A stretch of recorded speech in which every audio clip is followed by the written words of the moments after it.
আমি তো প্রতিদিনই কিছু না কিছু খাই, ওরা আমার দিকে এভাবে তাকিয়ে আছে কেন? আজ তো ওরা আরো বেশি ভিড় করছে, মনে হচ্ছে ওদেরও চকোপাই খেতে ইচ্ছা করছে। তোমাদেরও চকোপাই খেতে ইচ্ছা করছে? আচ্ছা ঠিক আছে, আমি তোমাদের জন্য চকোপাই নিয়ে আসছি। বাবা আমাকে 50 টাকা দাও। এই তো 10 টাকা দিলাম, এখন আবার 50 টাকা লাগবে কেন?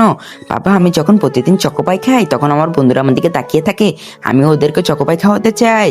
আচ্ছা ঠিক আছে, আমার মেয়ে তো অনেক বুদ্ধিমান। এই নাও মা। আই লাভ ইউ বাবা। দেখো, আমি তোমাদের জন্য 50 টাকা নিয়ে আসছি, তোমরা এখানেই দাঁড়াও, আমি চকোপাই নিয়ে আসছি। আঙ্কেল, আমাকে চকোপাই দিন তো। আচ্ছা ঠিক আছে, এই নাও। একটা না, আমাকে 5টা দেন। আচ্ছা ঠিক আছে, আমি দিতেছি, দাঁড়াও। এই নাও 5টা, আর 50 টাকা দাও। এই নেন আঙ্কেল। আমার টাকা কোথায় গেল? আরে আমি তো আর হাতেই রাখছিলাম। কি হয়েছে রে মা? আঙ্কেল, আমার বাবা আমাকে 50 টাকা দিয়েছিল, আমি আমার বন্ধুদের কথা দিয়েছিলাম ওদের আমি চকোপাই খাওয়াবো, কিন্তু টাকাটা আমার হাত থেকে পড়ে গিয়েছে। এখন আমি ওদেরকে কি গিয়ে বলবো? আরে মা, তুই কাঁদিস না। আজ তুই আমার পক্ষ থেকে তোর বন্ধুদের জন্য চকোপাই নিয়ে যা। এই নে। শুক্রিয়া আঙ্কেল, আপনি অনেক ভালো।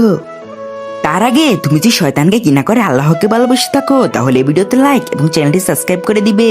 আর যদি শয়তানকে ভালোবাসো তাহলে লাইক সাবস্ক্রাইব করার দরকার নেই, কমেন্ট বক্সে আল্লাহু আকবার লিখে যাবে।